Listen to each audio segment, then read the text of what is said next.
संविधान के आज 75 वर्ष हो रहे हैं, लेकिन हमारे यहां तो 25 वर्ष का भी महत्व होता है, 50 वर्ष का भी महत्व होता है, 60 साल का भी महत्व होता है। जरा हम इतिहास की तरफ नजर करें कि संविधान यात्रा के इन महत्वपूर्ण पड़ाव का क्या हुआ था।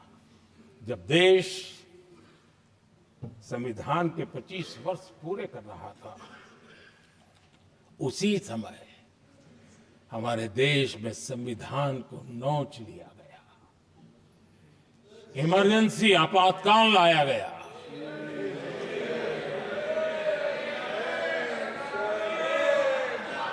संवैधानिक व्यवस्थाओं को समाप्त कर दिया गया, देश को जेल खाना बना दिया गया, नागरिकों के अधिकारों को लूट लिया गया, प्रेस की स्वतंत्रता को ताले लगा दिए गए, और कांग्रेस के माथे पर जो पाप है ना, वो कभी भी धुलने वाला नहीं है, कभी भी धुलने वाला। यह सिर्फ हिंदुस्तान, दुनिया में जब जब लोकतंत्र की चर्चा होगी, कांग्रेस के माथे का ये पाप कभी धुलने वाला नहीं है, क्योंकि लोकतंत्र का गला घोंट दिया गया था। भारत के संविधान निर्माताओं की तपस्या को मिट्टी में मिलाने की कोशिश की गई थी। आदरणीय सभापति जी,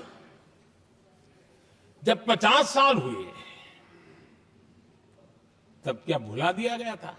जी नहीं, अटल बिहारी वाजपेयी जी की सरकार थी और 26 नवंबर को 2000 देश भर में संविधान का 50वां वर्ष मनाया गया था। अटल बिहारी वाजपेयी जी ने प्रधानमंत्री के नाते राष्ट्र को एक विशेष संदेश दिया था।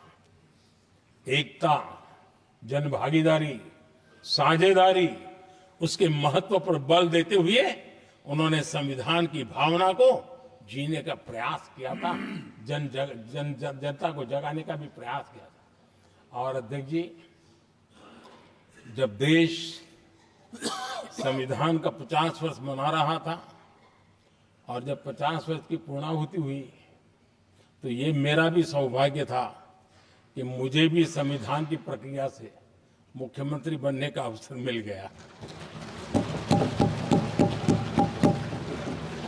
और मैं जब मुख्यमंत्री था, उसी कार्यकाल में संविधान के 60 साल हुए, और तब मैंने तय किया था मुख्यमंत्री के नाते कि हम गुजरात में संविधान के 60 साल मनाएंगे। और इतिहास में पहली बार ऐसा हुआ है जब संविधान के ग्रंथ को हाथी पर बनाई हुई अंबाड़ी में रखा गया, उस विशेष व्यवस्था में रखा गया। हाथी पर संविधान की यात्रा निकल, संविधान गौरव यात्रा निकाली गई, और राज्य का मुख्यमंत्री उस संविधान के नीचे हाथी के बगल में पैदल चल रहा था और देश को संविधान का महात्मा समझाने का सांकेतिक प्रयास कर रहा था। ये सौभाग्य भी मुझे प्राप्त हुआ था, क्योंकि हमारे लिए संविधान का महत्व क्या है।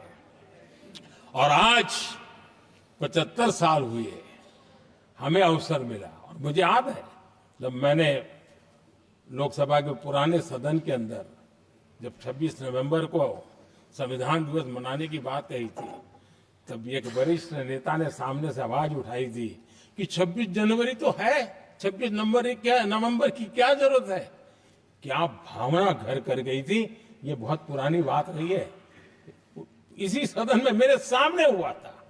लेकिन आदरणीय सभापति जी, मेरे लिए खुशी की बात है कि इस विशेष सत्र में अच्छा होता, संविधान की शक्ति, संविधान की विविधताओं पर चर्चा होती, नई पीढ़ी को काम आता। लेकिन हर एक की अपनी अपनी मजबूरियां होती है, हर कोई अपना दुख किसी न किसी रूप में प्रकट करता रहता है। कईयों ने अपनी विफलताओं का दुख प्रकट किया है। अच्छा होता दलगत भावनाओं से उठ करके देश हित में संविधान की चर्चा हुई होती, तो समृद्धि मिलती, अनेक देश की नई पीढ़ी को आदरणीय सभापति जी, मैं तो संविधान के प्रति विशेष आदर का भाव व्यक्त करना चाहूंगा। इस संविधान की भावना थी कि मेरे जैसे अनेक लोग जो यहां पहुंच नहीं पाते, ये संविधान था जिसके कारण हम पहुंच पाए, क्योंकि हमारा कोई बैकग्राउंड नहीं था। हम यहां तक कैसे आते? ये संविधान का सामर्थ्य था, जनता जनार्दन के आशीर्वाद थे। इतना बड़ा दायित्व, और मेरे जैसे बहुत लोग यहां भी जिनका ऐसा कोई बैकग्राउंड नहीं है, यही एक सामान्य परिवार से आए हैं, और आज संविधान ने हमें यहां तक पहुंचाया है। और ये भी कितना बड़ा सौभाग्य है कि हमें देश ने इतना स्नेह दिया, एक बार नहीं, दो बार नहीं, 3 बार। ये हमारे संविधान के बिना संभव नहीं था। आदरणीय सभापति जी,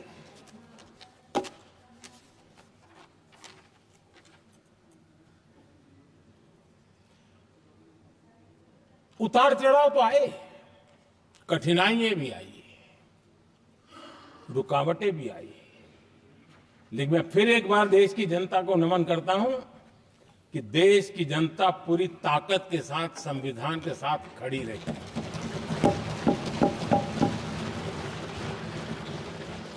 आदरणीय सभापति जी, मैं आज यहां किसी की व्यक्तिगत आलोचना करना नहीं चाहता हूं, लेकिन तथ्यों को देश के सामने रखना जरूरी है, और इसलिए मैं तथ्यों को रखना चाहता हूं। कांग्रेस के एक परिवार ने संविधान को चोट पहुंचाने में कोई कोर कसर नहीं छोड़ी है।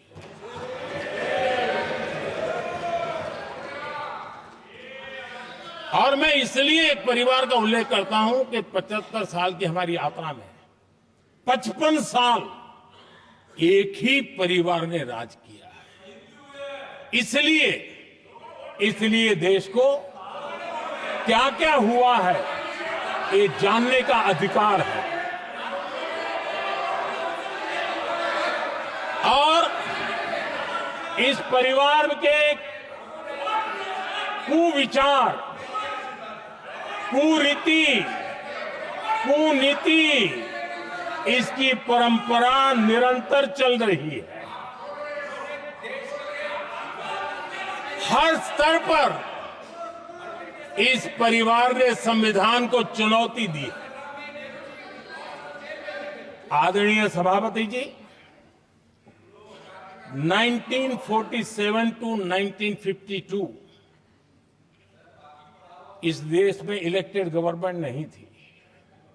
एक अस्थाई व्यवस्था थी, एक सिलेक्टेड सरकार थी, और चुनाव नहीं हुए थे।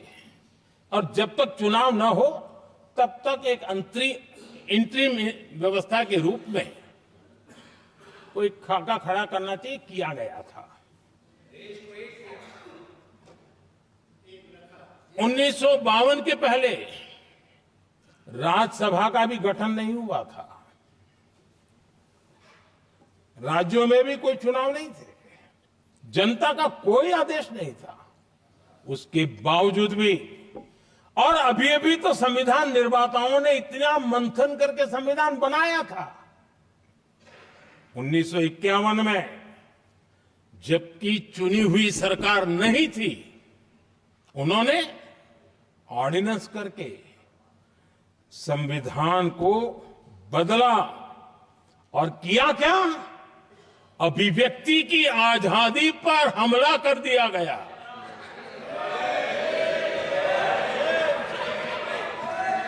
और ये संविधान निर्माताओं का भी अपमान था, क्योंकि ऐसी बातें कोई संविधान सभा में नहीं आई होगी, ऐसा नहीं है, लेकिन वहां उनकी चली नहीं। तो बाद में जैसे ही मौका मिला, उन्होंने अभिव्यक्ति की इस आजादी को उस पर उन्होंने हथौड़ा मार दिया। और ये संविधान निर्माताओं का घोर अपमान है। अपने मन की चीजें जो संविधान सभा के अंदर नहीं करवा पाए, उन्होंने पिछले दरवाजे से किया, और वो भी चुनी हुई सरकार के वो प्रधानमंत्री नहीं थे, उन्होंने पाप किया था। इतना ही नहीं, आदरणीय सभापति जी, उसी दौरान उस समय के प्रधानमंत्री पंडित नेहरू जी ने मुख्यमंत्रियों को एक चिट्ठी लिखी थी। उस चिट्ठी में उन्होंने लिखा था, नेहरू जी लिखते हैं, अगर संविधान हमारे, आगे नेहरू जी लिखते हैं,